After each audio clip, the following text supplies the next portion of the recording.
Hello, in this video we are going to see about the national emergency, article number 352. Before that, let us see what is emergency provision that is in our constitution. Article 352 to 360 says about the emergency provisions. What is the purpose behind the emergency provision?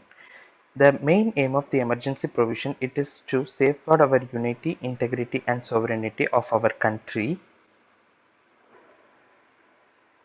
and the democratic political system it is maintained and the constitution should be protected. This is the main rationale behind the emergency provisions. As we all know, our constitution is an amphibian character. What is meant by amphibian character? Usually, in the normal circumstances, our constitution it is act as a federal states that is the distribution of the power it is clear cut distribution is seen between the center and the state, but when the emergency provisions are proclaimed it will become a unitary government. At emergency the center become more powerful.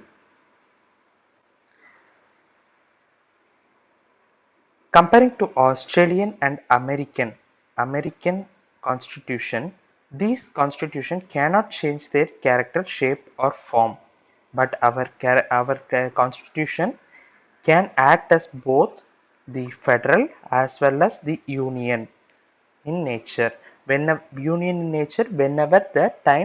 Whenever the requirements arises. Now we can move to national emergency. National emergency, it is discussed in Article 352. It is borrowed from Weimar Constitution, that is the Constitution of Germany. Who can proclaim the national emergency? It is proclaimed by President of India. He cannot proclaim by his only satisfaction. Satisfaction denotes that it is the written consent from the cabinet. Written consent from the cabinet. And on what grounds the national emergency can be imposed? It is war, external aggression or armed rebellion. On these three things, President can proclaim the national emergency. What is the difference between war and an external aggression? War is usually declared, whereas external aggression, it is a degree lesser than that of war. It is not undeclared war. Enemy state is attacking, but war is not declared. In India, there we have nearly three emergency. First emergency at 1962, second at 1971, and third at 1975. The first emergency that was imposed extended from 1962 to 1968.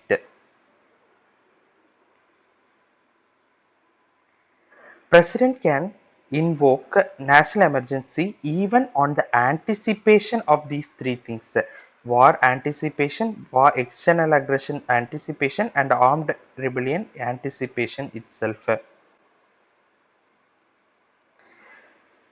The president's satisfaction we have discussed. The cabinet should give in writing to the president. What is the validity of the imposed national emergency? The validity is only 1 month. Within that 1 month, Lok Sabha and Rajya Sabha should approve the national emergency with a special majority. If approved, if the Lok Sabha and Rajya Sabha approved the national emergency, then the validity of the emergency is 5 months. Therefore, totally 6 months. 1 plus 5, 6 months. If it is not approved, the validity is just 1 month. Can the emergency be extended beyond 6 months? Yes, it can be extended, but both house should again accept with a special majority. That is, the periodic parliamentary review or renewal for every 6 months is required for continuing the national emergency. President can change the grounds on which the national emergency is imposed. For example, at first, if the national emergency is imposed on war, and he can change, president can change the war to the ground to be external aggression. President can also proclaim emergency to a part of the nation or a part of a state. Then how national emergency can be revoked? First, the president can by himself remove the national emergency on the advice of cabinet ministers, or else if after 1 month, if the both the houses haven't accepted the national emergency is revoked. And third point, article 352 8ல என்ன சொல்லுதுன்னா, Lok Sabha enjoys the continuous control over the emergency. Has the continuous, that is when 1/10 of the Lok Sabha members write to president or speaker, then Lok Sabha should start within 14 days. The house gather and they can remove the emergency with a simple majority. If it is passed, emergency should be revoked by president.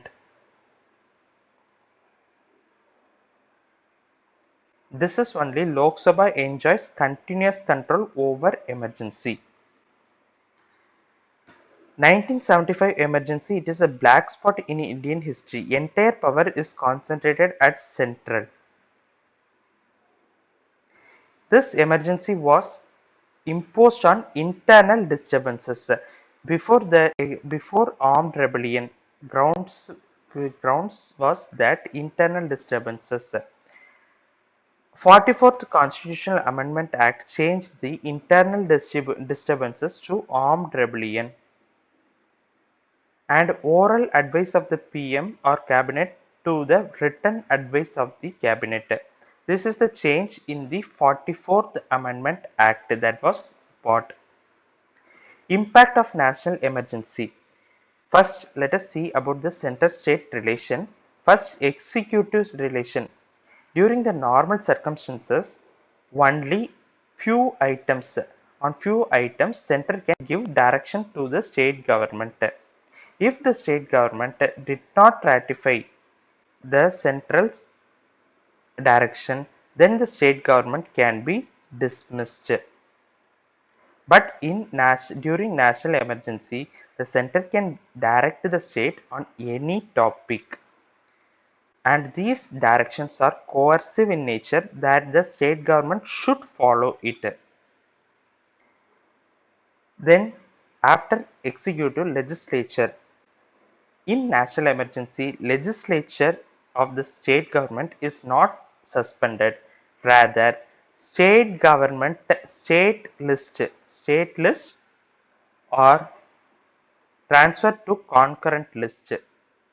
Under Article 250, when emergency present, state subjects are transferred to concurrent power with the center, concurrent list.